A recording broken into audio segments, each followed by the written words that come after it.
வணக்கம்டா மாப்பிள்ள தேனியிலிருந்து. இது BTSFF island. நீங்க கேட்டுட்டு இருக்கிறது நம்ம ஜங்குக்கோட FF don't leave me part 14. So போன பாட்டில் நம்ம எதோட ஸ்டாப் பண்ணியிருந்தோம்னா, சாரு இறந்துட்டாங்க அப்படின்னு தௌஃபி உங்ககிட்ட சொன்னதும் உங்களால் ஏற்றுக்கவே முடியல. பயங்கரமாக ஷாக் ஆகிடுறீங்க. இங்கே இந்த சைடு உங்களுக்கு சாரோட டெத் சர்டிஃபிகேட் கிடைக்குது. அதில் இருக்க டேட்டும் லியாவை ரேப் பண்ண ட்ரை பண்ண டேட்டும் ஒரு நாள் வித்தியாசத்தில் நடந்திருக்கேன்னு சொல்லிட்டு ஏதோ ஒரு க்ளூவை அவங்க கனெக்ட் பண்ணி போகிறாங்க. அதில் தான் ஸ்டாப் பண்ண இப்போ கண்டினியூ பண்ணிடலாம். ஸோ எஃப்எஃப்குள்ளே போகிறதுக்கு முன்னாடி ப்ளீஸ் எல்லாம் லைக் அண்ட் சப்ஸ்கிரைப் பண்ணிவிடுங்க. இப்போ வாங்க எஃப்எஃப்குள்ளே போகலாம். இப்போ அப்படியே இந்த சைடு ஹாஸ்பிட்டலில் எல்லாரும் டேவை சுற்றி நின்றுட்டுருக்காங்க. டே பக்கத்துலேயே ஜேகே, ஜிமின், அஞ்சலி, நம்ஜூன், தௌஃபி இவங்க எல்லாருமே இருக்காங்க. அப்போ நம்ஜூன் டக்குன்னு டேவை பார்த்து, உனக்கு ஏதாவது அறிவு இருக்காடா? நாளைக்கு அந்த ஜி டிராகன் பார்ட்டி பண்ண போகிறான். நீ இங்கே கையெடுத்துக்கிட்டு உட்காந்துட்ருக்க. இப்போ நம்மளோட பிளான் எல்லாமே சொதப்பிக்குச்சா? என்னடா பண்ண போறீங்களாம்? ஜேகே மரம் மாதிரி நின்றுட்டுருக்க, ஆன்சர் பண்ணுடா. அவன் நாளைக்கு பார்ட்டி பண்ணிட்டு சந்தோஷமா இருக்கட்டுமா? நீங்க இப்படி உட்காந்துட்டே இருங்க. டே நீ சரியான கோலடா. ஒரு நிமிஷம் இந்த அளவுக்கு நம்ம லைஃப் வந்துடுச்சு. இன்னும் கொஞ்சம் தானே, முடிச்சுட்டு என்ன வேணா பண்ணிக்கலாம்னு யோசிச்சிருந்தா நீ இப்படி பண்ணிருக்க மாட்டேன். நீ முதல்ல எங்களை பத்தி யோசிச்சு பாத்தியாடா? நீ அப்படி யோசிச்சிருந்தா இப்படி பண்ணிருக்க மாட்டடா. நல்லா கையை எடுத்துக்கோ. கையை மட்டும் இல்லை, எல்லா இடத்துலயும் எடுத்துக்கோ. அடுத்துக்கிட்டு போய் சேரு. உனக்கு போய் ஹெல்ப் பண்ண பாரு, எங்களை சொல்லணும் அப்படின்னு சொல்லிட்டு நம்ஜூன் பயங்கரமா அழுகுறாரு.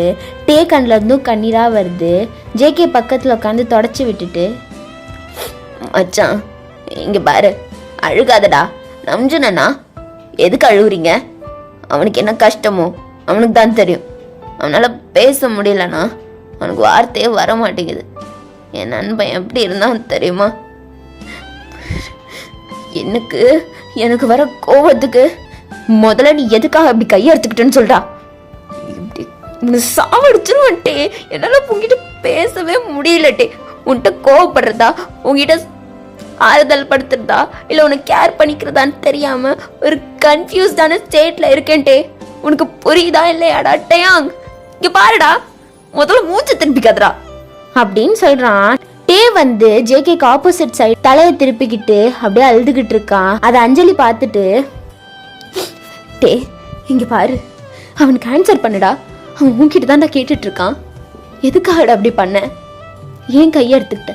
எங்ககிட்ட சொல்ல முடியாத அளவுக்கு உனக்கு என்னடா பிரச்சனை? உன் கூடவே உன்னோட எல்லா பிரச்சனையிலையும் நாங்க நிக்கிறோம்ல டே. நீ ஏன்டா எங்ககிட்ட சொல்லவே மாட்ற? எங்களை வெளியால பாக்குறியா டே அப்படின்னு சொல்றாங்க. ஜிமினும், டே மரியாதையா ஆன்சர் பண்ணுடா, அரைஞ்சிருவன்ட்டே. நீ இப்படி உட்காந்துட்டு இருக்கன்னா பார்க்க மாட்டேன். இந்த கட்டை அவுத்து விடுங்க. இவன் கையிலே இன்னும் 4 போடு போடுறேன். அவன் போய் சேரட்டும். டே ப்ளீஸ் டா, ஏன் கையை எடுத்துக்கிட்டேன்னு சொல்லுடா. நாங்கள் எங்களாவது ஏதாவது பண்ண முடியுமான்னு பார்க்குறோம்டா. ப்ளீஸ் டா சொல்லுடா, என்னடா பிரச்சனை அப்படின்னு எல்லாரும் கேட்குறாங்க. இப்போ டே பொறுமையாக ஆக்சிஜன் மாஸ்க் எடுத்துட்டு, மூச்சு விட முடியலடா, ஒரு மாதிரியா இருக்குடா. என் சாரு அவளை யாரும் டிஸ்டர்ப் பண்ணிட்டாங்கடா. அவளோட அந்த சீக்ரெட் டோர் இருக்குல்ல, அதை யாரோ ஓப்பன் பண்ண ட்ரை பண்ணியிருக்காங்கடா. நான் உள்ள போய் பார்த்தோன்னே பாஸ்வேர்ட் போடுறதுக்கு டைமர் ஓடிட்டு இருந்துச்சுடா. அப்படின்னா என்ன அர்த்தம்? யாரோ ஓப்பன் பண்ண ட்ரை பண்ணியிருக்காங்கன்னு தானடா அர்த்தம். என் சாருவை அங்கே கூட நிம்மதியாக இருக்க விட மாட்டாங்கடா. அவன்டா அவன். என் அம்மாவுக்கு என்னை விட்டா யாருடா இருக்கா அப்படின்னு அழுகுறான். இங்க எல்லாருமே அழுதுடுறாங்க. அப்ப தௌஃபி வந்துட்டு, எங்க பாருட்டே, உனக்கு அவ அம்முனா எனக்கு என் பொண்ணுடா. அவளை எனக்கும் ரொம்ப பிடிக்கும்டே. ஆனா அதை விட ஒன்று பிடிக்கும்டா. உன் ஹெல்த்தை நீ பார்த்துக்க வேண்டாமாடா. இதே மாதிரி குடிச்சிட்டு டிப்ரெஷனில் சுற்றிக்கிட்டு தாடி வளர்த்துக்கிட்டு இருந்தா எப்படிடா? நீ உன்னை முதல்ல பார்த்துக்கிட்டா தானடா நீ மற்றவங்கள பார்த்துக்க முடியும். முதல்ல நீ உன்னை ஸ்ட்ராங்காக பார்த்துக்கிட்டா தானடா சாருவை பார்த்துக்க முடியும்.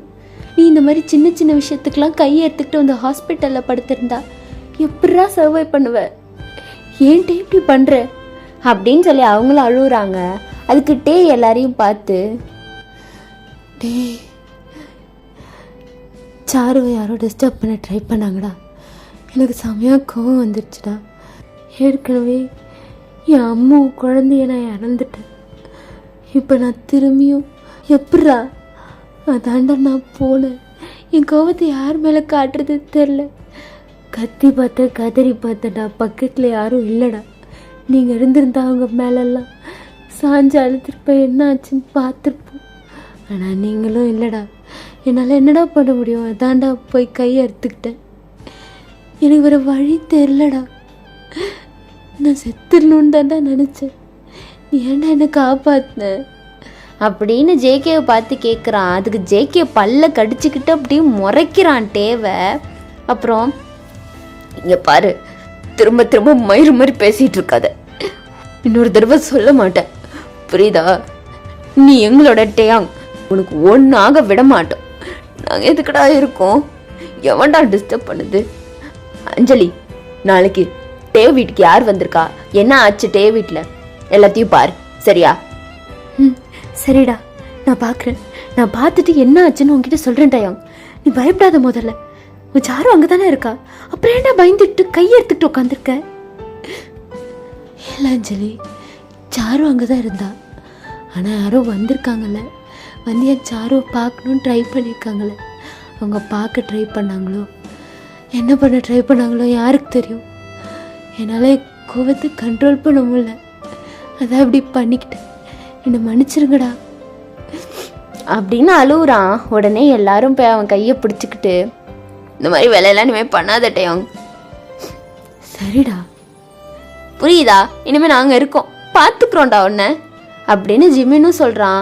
அஞ்சலியும் காலில் பிடிச்சிக்கிட்டு, டே நாங்கள் இருக்கோம்டா, உனக்கு எப்போதும் இருப்போம்டா. உனக்கு ஏதாவது பிரச்சனைனா உடனே எங்ககிட்ட சொல்லுடா. இது வரைக்கும் அப்படி தானடா போய்கிட்டு இருக்கு, ஏன்டா புதுசாக பண்ணுற அப்படின்னு அழுகுறாங்க. நம்ஜூனும் போயிட்டு, உனக்கு எல்லாமாவும் நாங்கள் இருக்கோம்டா, நானும் அண்ணி தௌஃபியும் இருக்கோம், தயவு செஞ்சு வருத்தப்படாதட்டே, எங்கள் வீட்டு பிள்ளைடா, நாங்கள் பார்த்துக்குறோம், வந்துடுடா எங்கள் கூட அப்படின்னு அவங்களும் அழுகுறாங்க. ஸோ ஹாஸ்பிட்டல்லே ஃபுல்லாக எமோஷ்னலாக போயிட்டுருக்கு. ஸோ அப்படியே இந்த சைடு யூங்கி, பெரி, லியா, ஜேஹோப் இவங்க 4 பேருமே வீட்டுக்கு வராங்க. வந்துட்டு யூங்கி பெரியையும் ஜேஹோப்பையும் ட்ராப் பண்ணிவிட்டு, எதுவும் எடா காட்டிக்காதீங்க, நார்மலாக இருங்க, நான் எப்போதும் சொல்கிறது தான், லைட்டாக சந்தேகம் வந்தாலும் மாட்டிப்போம், ஓகேவா? இது வரைக்கும் கலெக்ட் பண்ண எவிடன்ஸே வெள்ளம், இதை போய் காட்டினாலே அவங்க 4 பேரையும் அரெஸ்ட் பண்ணிடுவாங்க. பட் நம்ம இன்டென்ஷன் அது கிடையாது. டேயாங்க்கு என்ன நடந்ததுன்னு பார்ப்போம், பட் நம்மளோட இன்டென்ஷன் தப்பானது கிடையாது, ஓகேவா? இதை நம்ம போலீஸ்க்கு தெரியப்படுத்தி ஆகணும், அவ்வளோதான். நான் லியாவை ட்ராப் பண்ணிவிட்டு அப்படியே வீட்டுக்கு காரை எடுத்துகிட்டு போயிடுறேன். வீட்டுக்கு போயிட்டு என்ன அப்டேட், வயன் எப்படி இருக்காங்கன்னு சொல்லிட்டு எனக்கு கால் பண்ணி சொல்லுங்கள், சரியா? ஜேகேலாம் வந்துட்டானான்னு பாருங்கள் முதல்ல. ஓகே சார், நான் சொல்கிறேன், நீங்கள் பார்த்து போங்க, நைட் டைம் வேறு, பொறுமையாக போங்க. லியா பார்த்துக்கோ சார். சரிக்கா, நான் பார்த்துக்கிறேன், நீங்கள் கவலைப்படாதீங்க. சரி, பார்த்து போங்க சார், பார்த்து கூட்டிகிட்டு போங்க. சரி பெரி, பாய். லியா பார்த்து போ சார், பார்த்துக்கோங்க சார் லியாவை. சரிடா, நான் பார்த்துக்கிறேன், உன்ன இனிமே வாங்க போங்க எல்லாம் கூப்பிட மாட்டேன் ஜேஹோப், பாடா போட தான், சரியா அப்படின்னு சொல்லிட்டு சிரிச்சுட்டே போறாங்க. ஸோ இவங்க 4 பேருக்குள்ளேயும் ஒரு நல்ல பாண்ட் கிரியேட் ஆயிடுச்சு. இப்போ ஜேஹோப்பும் பெரியும் நேரா உள்ள போறாங்க. பார்த்தா ஜேகேவோட அப்பா வாசல்ல உட்காந்துக்கிட்டு ஜேஹோப்போட அப்பா கிட்ட பேசிட்டு இருக்காரு. அப்போ இவங்க வந்த உடனே ஜேஹோப்போட அப்பா, தருதல எங்க போய் தொலைஞ்சா, நீ ஃபுல்லா ஊர் சுத்திட்டு வரத பாரு, 10 மணிக்கு போன தெரியுமா, இப்போ வரைக்கும் எங்கடா போயிட்டு வர? இது என்ன நம்ம ஊர்னு நினைச்சிட்டு இருக்கீங்களா? இஷ்டத்துக்கு வெளியே போயிட்டு வரதுக்கு கெஸ்ட் வீட்டுக்கு வந்திருக்கோம், அதுவும் ஹில் ஸ்டேஷன் வந்திருக்கோம், வயிற்றுல நெருப்பு கட்டிட்டு இருக்க வேண்டியதா இருக்கு, இந்த தருதலோட நீ எங்க போயிட்டு வர அப்படின்னு சொல்லி கத்துறாங்க. ஸோ உள்ள இருந்து ஜேஹோப்போட அம்மா வந்துட்டு, ஏங்க சும்மா அவனை திட்டிகிட்டே இருக்கீங்க, அவன் எங்கேயோ போயிட்டு வந்திருக்கான், ஜேஹோப் நீ உள்ளவா அப்படின்னு சொல்றாங்க. உடனே ஜேஹோப் ஆச்சரியமா அவங்க அம்மாவை பார்க்குறான். என்ன பெரியக்கா இது, இந்நேரம் அம்மா ப்ரூஸ்லி மாதிரி எகிரிக்கிட்டு வந்து அடிச்சிருக்கோன்னு நினைச்சனே, நேரம் விளக்கமாறு செருப்பெல்லாம் பறந்துருக்குமே, என்னது இது வியடா பண்ணுது எங்க அம்மா, நான் தான் ஏதாவது பண்ணி சொதப்புவேன்னு பார்த்தா எங்க அம்மா பண்றாங்க. ஹே வாயை மூடிட்டு உள்ள வாடா, அங்க வயனுக்கு என்னாச்சுன்னு தெரியல. வரேன் அப்படின்னு சொல்லிட்டு 2 பேரும் உள்ள போறாங்க. ஸோ ஜேஹோப்போட அம்மா அவனை கூப்பிட்டுட்டு, ஜேஹோப் டேயாங்க எப்படி இருக்கு, அவன் என்னமோ கையை எடுத்துக்கிட்டானாமே. எதே டேயாங்கன்னா கையை எடுத்துக்கிட்டாங்களா, என்னாச்சு? டேய் நான் உன்கிட்ட கேட்டா நீ என்கிட்ட கேட்குற, என்னாச்சு உங்ககிட்ட தானே கேட்டேன். இல்ல அம்மா எனக்கு சத்தியமா தெரியாதுமா, டேயாங்கன்னு கை எடுத்துக்கிட்டாங்கன்னு நீ சொல்லிதான் எனக்கே தெரியும். என்னடா சொல்ற, அப்ப நீ இவ்வளவு நேரம் ஹாஸ்பிட்டல்ல இல்லையா? இல்ல நானும் பெரிய அக்காவும் பார்ட்டி பண்ணிட்டு வரோம். பார்ட்டி பண்ணிட்டு வரோம். எது பார்ட்டி பண்ணிட்டு வரீங்களா? பார்ட்டி பண்ணிட்டு வர மூஞ்சுங்களை பாரு. வெளியூருக்கு வந்து என்னடா வேலை பார்த்துட்டு இருக்கீங்க? பெரி, நீ என்ன இவன் கூட கூட்டு சேர்ந்து சுத்திட்டு இருக்க? அம்மா இல்லைம்மா, நாங்கள் வெளியே போனோம், அப்படியே ஃப்ரெண்ட்ஸ் வந்துட்டாங்க, ஜாயின் பண்ணிட்டாங்க, அவங்க பார்ட்டி போகிறேன்னு சொன்னாங்க, அதனால நாங்களும் அவங்க கூட கிளம்பிட்டோம்மா. சாரி, இன்டென்ஷனாக போகலம்மா, நாங்கள் வயன்கிட்ட கூட இன்ஃபார்ம் பண்ணிட்டு தாம்மா போனோம். ஜேகே தான் எங்களை ட்ராப் பண்ணிட்டு வந்ததே. அப்படியா? அவன் வரலையே அவங்க கூட? இல்லைம்மா, வயனும் ஜேகேவும் தனியாக போனாங்க, அவங்க ஃப்ரெண்ட்ஸ் வந்துட்டாங்க. அஞ்சலி டேயாங் அவங்களாம் தான் வந்திருந்தாங்க. நாங்கள் தனியாக எங்கள் ஃப்ரெண்ட்ஸோடு போயிட்டோம். அவங்க கூட எனக்கு செட் ஆகாதுல்லம்மா, அவங்களாம் பெரியவங்க, அதனால். ஓ சரி சரி, உங்களுக்கு விஷயமே தெரியாதா? அப்போது டேயாங் வந்து கையை எடுத்துக்கிட்டு ஹாஸ்பிட்டல் அட்மிட் பண்ணியிருக்காங்களாம். அவனை ரொம்ப பிளட் லாஸ் ஆகிடுச்சு அப்படி இப்படின்னு சொல்லிட்டு இருந்தாங்க. அப்படியா? உனக்கு எப்படிமா தெரியும் இது? வயன் சொன்னாலா? வயனும் சொன்னா. ஜேகே கால் பண்ணி அத்தைக்கிட்ட இப்போ தான் அந்த மாதிரி கையை எடுத்துக்கிட்டு ஹாஸ்பிட்டல் அட்மிட் பண்ணியிருக்கான், நான் தான் அவனை நைட்டு பார்த்துக்கணும் அப்படின்னு சொல்லிட்டு சொன்னான். அதான் கேட்குறேன் உங்ககிட்ட, நீங்களும் அங்கே தான் வந்துட்டு வந்திருப்பீங்கன்னு நினச்சேன். இல்லை இல்லை, நாங்கள் பார்ட்டி பண்ணிட்டு வந்தோம். பார்ட்டி? ஏய், வெளியே வந்துட்டு பார்ட்டி பண்ணிட்டு இருக்கீங்க, அறிவு இருக்கா அவனுக்கு அப்படின்னு சொல்லிட்டு அடிக்க ஆரம்பிச்சிடுறாங்க ஜேஹோப்பு. அப்பவே நினைச்சேன் இது ஏதாவது நடக்கலையேன்னு சொல்லிட்டு, வா வா உள்ள போயிடலாம் பெரியக்கா, ஆமா போமா அந்தாண்ட அப்படின்னு சொல்லிட்டு ஓடிடுறான் உள்ள. ஸோ நீங்கள் அப்படியே பெட்டில் பேண்டு படுத்திருக்கீங்க. உங்ககிட்ட வந்துட்டு ரெண்டு பேரும், அக்கா அக்கா இங்கே பாரு, ஏய் எந்திரி. என்னடா ஏன்டா இப்படி பேய் மாதிரி எழுப்புற? அறிவு இருக்கா உனக்கு? அது சரி, நான் தான் எப்போதும் பயப்படுவேன், இப்போ நீ பயப்படுற? இல்லை இல்லை, நான் ஒரு மாதிரி ஏதோ யோசிச்சுட்டு இருந்தேன், நீ டக்குன்னு வந்து எழுப்புனியா, அதான் தூக்கி போட்டுருச்சு. உனக்கு விஷயம் தெரியுமா? டேயாங் வீட்டுக்கு போயிட்டு நீங்கள் வெளியே வந்தீங்கல்ல, ஏதோ ஒரு ரூமை திறக்கும் போது கூட அலாரம் அடிச்சிருச்சு, எங்கிட்டே அவசர அவசரமாக கிளம்புனானே. ஆமாம். அதுக்கப்புறம் அவன் என்ன நினச்சான்னு தெரியல, வீட்டுக்கு போயிட்டு கையெடுத்துக்கிட்டானாண்டா. அந்த ரூமில் தான் இருந்திருக்கான். என்னக்கா சொல்கிற? அந்த ரூமில் கையெடுத்துக்கிட்டு இருந்தானா? ஆமாம். அது ஒரு மாதிரி புகைலாம் வந்துச்சா, ஃப்ரீசர் ரூம் அது. ஆமாக்கா, பார்க்கறதுக்கு லைட்டாக ஃப்ரீசர் ரூம் மாதிரி தான் இருந்துச்சு. அந்த ரூமில் தான் ஏதோ பாக்ஸ் பக்கத்தில் கையெடுத்துக்கிட்டு படுத்திருந்தானா, ஜேகே சொன்னான். என்னக்கா சொல்கிற? மச்சான் வயன், நீ இவ்வளோ நேரம் ஹாஸ்பிட்டல்லையா இருந்த? ஆமாம் மச்சான், என்னையும் கூட்டிகிட்டு போயிட்டாங்க. ஆக்சுவலி ஜேகேவோட வண்டி பஞ்சர் ஆயிடுச்சு, நான் 3 o'clockலாம் கிளம்பிட்டேன். அப்போ ஜேகே அஞ்சலியை வீட்டில் ட்ராப் பண்ண சொல்லி அனுப்பிச்சி விட்டானா என் கூட. அப்போ வந்துட்டு இருக்கும்போது தான் ஜேகே கால் பண்ணி இந்த மாதிரி டேயாங் கையை எடுத்துக்கிட்டான், இந்த ஹாஸ்பிட்டலுக்கு வாங்கன்னு சொல்லி சொன்னான். நான் போய் பார்த்தா அவன் உண்மையாகவே அன்கான்ஷியஸில் தான் இருந்தாங்க.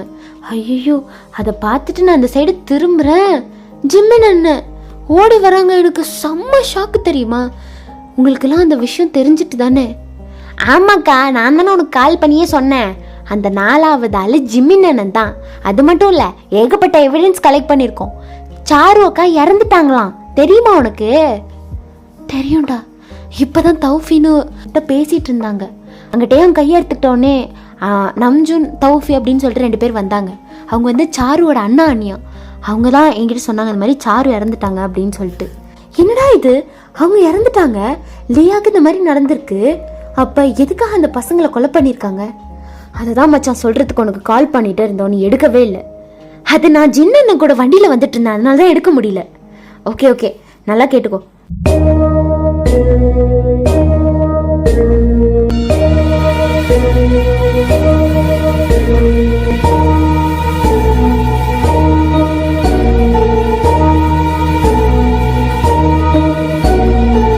அப்படின்னு சொல்லிட்டு பெரி சொல்லி முடிக்கிறாங்க.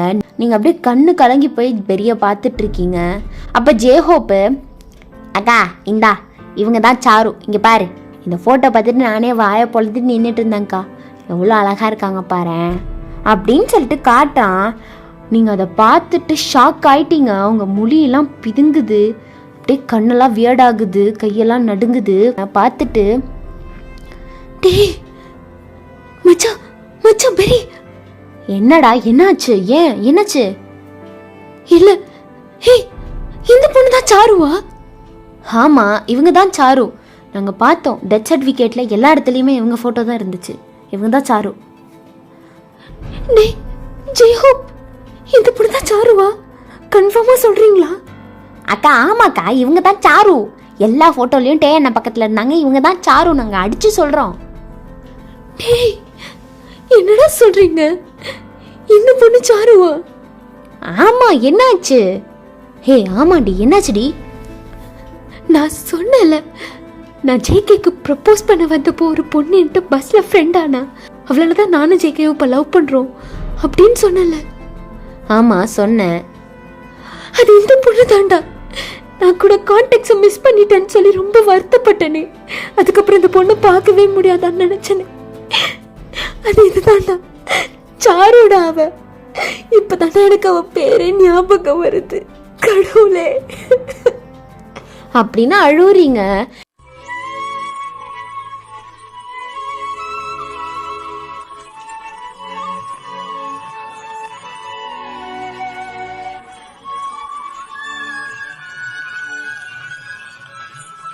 ஜேஹோப் அப்படியே பேனு உங்களை பார்க்குறான். இது என்ன புது கதையா இருக்கே? இந்த பொண்ணு தான் அந்த பொண்ணா? நீ கூட 12th எக்ஸாம் முடிச்சுட்டு ஜேகே பார்க்க ஆசையாக வந்தப்போ என்ன பண்ணுறதுன்னு தெரியாமல் இருந்த. அப்போ கூட ஒரு பொண்ணு உன்னை மோட்டிவேட் பண்ணாங்க, உனக்கு பக்கத்து சீட்டு ஃப்ரெண்ட் ஆகணும்னு சொன்னியே, அந்த பொண்ணா இவங்க?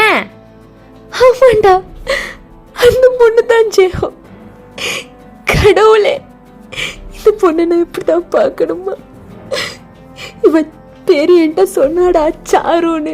நான் மறந்துட்டேன்டா. எனக்கு அப்பவே ஞாபகம் வந்துச்சுடா, இந்த பேர் எங்கேயோ கேட்ட மாதிரி இருக்கே. எனக்கு அப்ப டக்குன்னு தோணவே இல்லடா. கடவுளே, நான் அப்பயே ஜேகே கிட்ட சாரு போட்டோவை காட்டுன்னு கேட்டிருக்கணும்டா. கடவுளே அப்படின்னு பயங்கரமா அழுவுறீங்க. இந்த சைடு பெரி, மச்சான் என்னடா சொல்ற? இந்த பொண்ணு தான் நீ பஸ்ல மீட் பண்ண பொண்ணு? என்னடா ஆச்சு? பெரி, ஜேஹோப் ஆக்சுவலி 12th ஸ்டாண்டர்ட் முடிச்சுட்டு நான் ஜேகேவை பார்க்க ஆசாசியாக வந்த தெரியுமா? ஆமாம். அப்போ பஸ்ஸில் நான் என்ன பண்ணலாம், அவன்கிட்ட போய் என்ன பேசலான்னு யோசிச்சுட்டே வந்து எனக்கு என்ன பண்ணுறதுன்னு தெரியல. அவள் பார்த்தா பஸ்ஸில் எனக்கு பக்கத்து சீட்டு ஒரு பையன் உட்காந்துருந்தான். அவன் என்னை விட ஒரு 3-4 வயசு பெரிய பையனாக தாண்டி இருப்பான். அவன் என்கிட்ட எப்படி திரும்ப நடந்துக்கிட்டான். கையை அங்கே வைக்கிறது, தொடையில் வைக்கிறது, என் மேலே சாயிறது, டக்குன்னு தெரியாத மாதிரியே ஜஸ்ட் அடிக்கிறது, இந்த மாதிரி நிறைய வேலை பார்த்துட்டு இருந்தான். எனக்கு அது அன்கம்ஃபர்டபுளாக இருந்துச்சு. ஜேகேவை பார்க்க போகிறோம் அப்படின்ற ஆசையை விட இப்படி எப்படிரா இன்னும் நம்ம போவோம் அப்படின்னு சொல்லி எனக்கு ரொம்ப கஷ்டமாக இருந்துச்சு. அப்படின்னா ஏதோ யோசிச்சுட்டே தூங்கிட்டேன்டா. தூக்கத்தில் எனக்கு என்ன நடந்தது எதுவுமே தெரியல.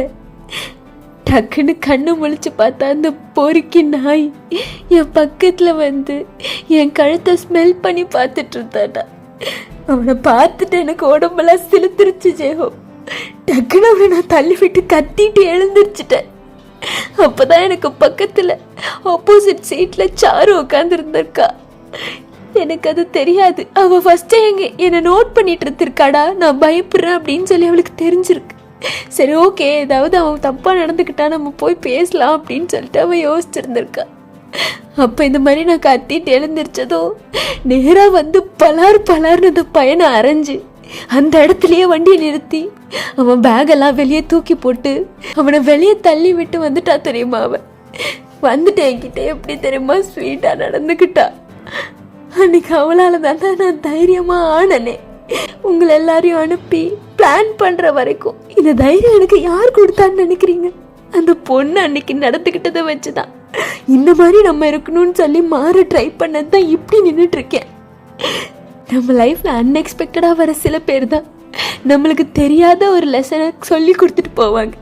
அந்த மாதிரி சாரு என்ன தைரியமாக இருக்க சொல்லி கொடுத்துருக்காடா. இப்போ இவளே இறந்து போயிட்டாடா அப்படின்னு கண்டினியூ பண்ணுறீங்க. ஸோ இதுக்கப்புறம் என்ன நடக்குதுன்னு நம்ம நெக்ஸ்ட் எபிசோடில் பார்க்கலாம். அது வரைக்கும் tata bye bye from BTS FF Island. வரட்டா.